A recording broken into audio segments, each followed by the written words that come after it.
The Paw Sox are wrapping up their first month of play, and a very young pitching staff is learning how to compete like veterans. You have to trust your stuff. These guys are here for a reason. They have good arms, and if they can command their pitches, throw them in the strike zone, then we'll take our chances because we have the good defense behind them, and they realize that. And you're not afraid to let the guy hit the ball. You know, I mean, you go out there. I try to get quick outs. That's my goal, is to go out and try to get the hitter to do something in 3 or less pitches. And I just trust my defense. Going into the final week of April, 3 Paw Sox pitchers rank in the top 10 of the International League for strikeouts: Jin Ho Cho, Juan Pena, and John Wasden. That's a sign of dominance. Batters beware, this pitching staff will come right at you.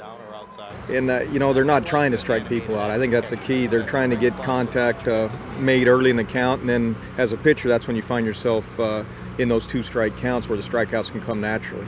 Walks definitely hurt in this game, and so if you get ahead in the count, that makes the hitter more aggressive. He might swing a little bit more, and then there's your strikeouts. Now, one key ingredient to this year's pitching rotation is Dartmouth's Brian Rose. Now, here's a guy who experienced it all in the past year. After starting last year's Fenway opener, Rose pitched in the big leagues, faced an injury, and is now back in Pawtucket working to get back to Fenway. And as far as 1999 goes, so far so good. Everything feels good, and that's really the only thing that matters. You know, mentally, if you're feeling good about yourself, you're usually better off on the mound than when you're kind of second guessing. So right now I feel good. Dernell Stenson made his way into AAA as an outfielder carrying a big bat. Full count. But if Stenson wants to get to the next level, he's got to develop into a big league first baseman. So if you come to McCoy a couple hours before game time, you're likely to see Dernell hard at work fielding grounders.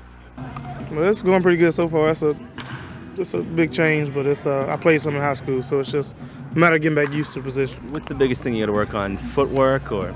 Mainly just footwork, because ground balls no problem. It's just getting used to being closer up and mainly footwork. And one guy taking the time to help Stenson adjust to the infield is batting coach Gene Tenace, a guy who played quite a few years as a first baseman in the big leagues. You have to understand, it's not an easy position. Everybody thinks, well, you get a certain age, well, we'll move you to first. Well, that's a big adjustment. There's a lot of activity at first base. There's a lot of things that's involved to play first base. You know, you have to be a lot of different places. The key word here is balance. Stenson is already developing into a great hitter, but you don't want his position change to hurt his natural ability in the batter's box. Whatever happens on the field, you got to try to forget about it as soon as possible and concentrate on the offense when he gets up there in the batter's box, and vice versa. Well, Dernell Stenson is the hottest first base prospect since, well, dare I say, Mo Vaughn. And now that he's made the change to first base, people will compare. But don't worry, Dernell Stenson keeps everything in check. It's gotten old, and I really don't listen to it, so I really don't even pay any attention to it. I mean, I'm not trying to be like Mo Vaughn or anybody. I just happen to be at first base, that's all.